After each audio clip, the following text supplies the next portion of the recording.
How's it going, DIY? My name's Jonah. It's been a while since we've done a bit of a market update in the PC tech and parts market. I get paid every day to look at parts and deals and just PC components, so I have a pretty good understanding of what's going on in the market and where prices are going, how things are going with just generalized GPU, memory, all that kind of good stuff with pricing and what's in stock, what's not, and everything like that. So I want to give you guys a bit of an update as to what I see, what I expect to see, the trends of other parts and stuff like that moving forward into the rest of 2026, and kind of where things have been at for the last 3 to 4 months in this generalized market. And the main reason I'm making this video is because of the fact that Matt actually recently told me about a Google article that is basically explaining that Google made an AI breakthrough that basically allows them to use 6 times less memory because of the fact that they're improving efficiencies with AI usage and all that good stuff. So basically what that means is more and more companies are learning ways to optimize their software and just their processes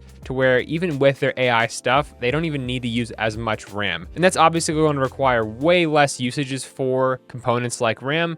And that's honestly a huge thing. I mean, even after this article was posted, you have Samsung and Micron and other like Chinese brand RAM manufacturers dropping their stock around 5 to 6%.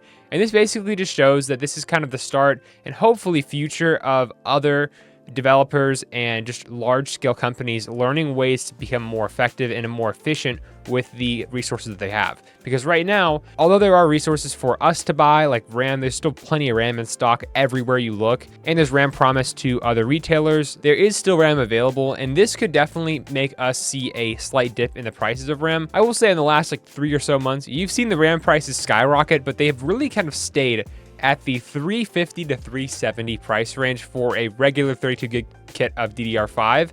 And that's a pretty good, nice sign to see, honestly, because anything more, and I feel like people really are not interested in buying this stuff whatsoever. So seeing that RAM price kind of plateau and this being our high price is hopefully promising and will be a good sign to see if we actually stick with this price and hopefully drop here from here on out.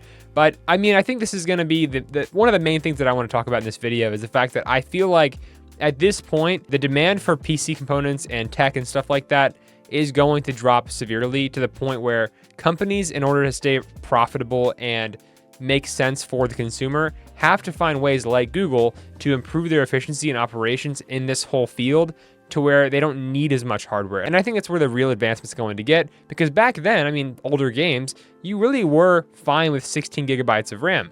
And that just kind of goes to show over the course of just Windows updates and progression through games and new Unreal Engine 5 games and stuff like that, a lot more games required more memory and more resources. So we could definitely see a kind of upward trend in efficiency going into 2026 and 2027, hopefully allowing us to use less resources, have more optimized games. And I do think we've seen a good amount of that actually this year. I mean, I know there's some games like Crimson Desert that came out with completely butchered driver support for Intel GPUs, but for the most part, a lot of your modern games that are coming out aren't as terribly optimized as some games that come out in 2025. Like, I know Borderlands was an awful game to come out. You had games like Cyberpunk come out that were completely destroyed. More recently, I'd say, we've had a lot more games coming out that are somewhat optimized, which is a good thing, honestly. I think it's going to allow other people with lower end hardware to kind of get by and not have to spend this outrageous price on all these components. And then aside from just RAM we're talking, it is, of course, really affecting our SSDs and our GPUs especially.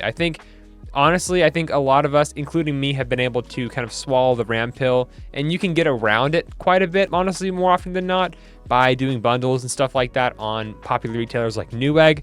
But I will say GPUs definitely are a hard pill to swallow, especially if you're looking for a 16 gigabyte card. Those are a bit harder to find, especially like budget cards as well.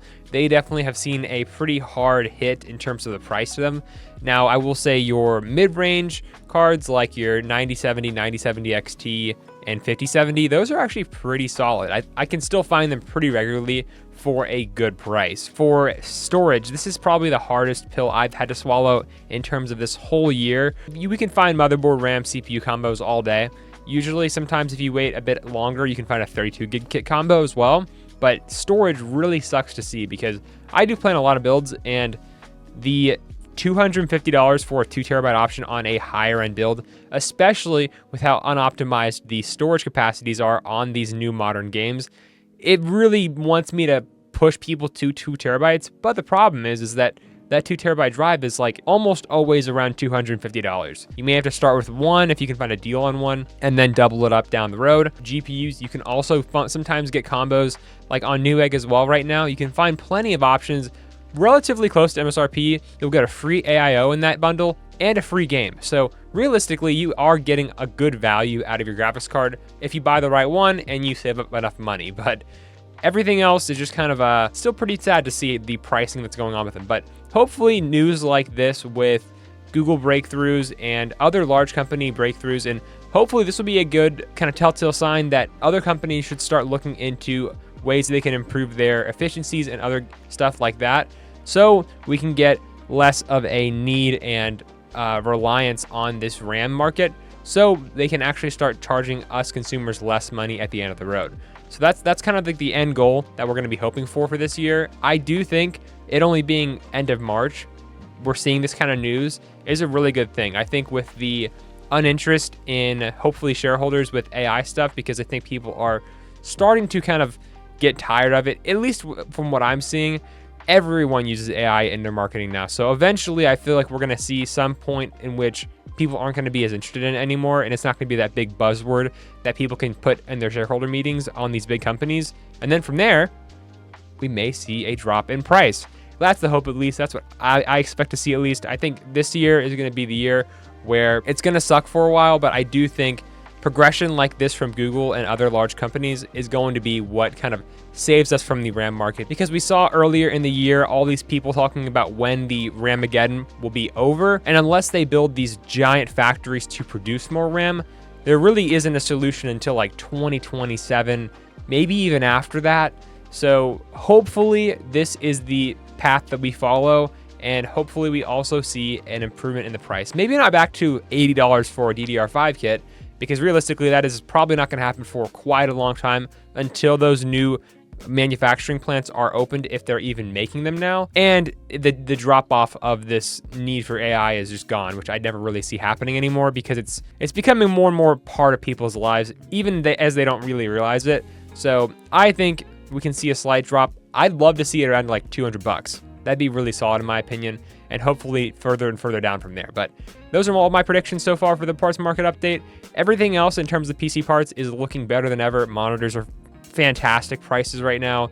Power supplies are down to all-time lows. Cases are on discounts all the time, and so on and so forth. Your AIOs are dirt cheap now too. So realistically, if you want to build a PC still right now, it is still very doable. Just do some deal hunting. I've made videos on this in the past. I post deals every day on our Discord server. So there's plenty of ways you can save money right now and get still free shortage pricing, maybe close to it depending on how much storage you want. But that's all I have to say for this video.